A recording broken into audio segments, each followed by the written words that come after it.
Hi, I am Basavaraju. I completed embedded system training at Indian Institution of Embedded System, Bangalore.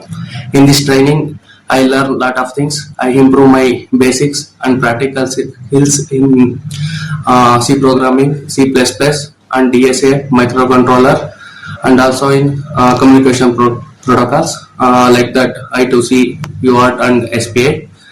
Uh, in this, trainers are very helpful to clear doubts, and also the placement support helped me to got placed in Tata Elxsi as a ADAS trainee. I would like to thank IISc placement department, staffs, and others. Thank you.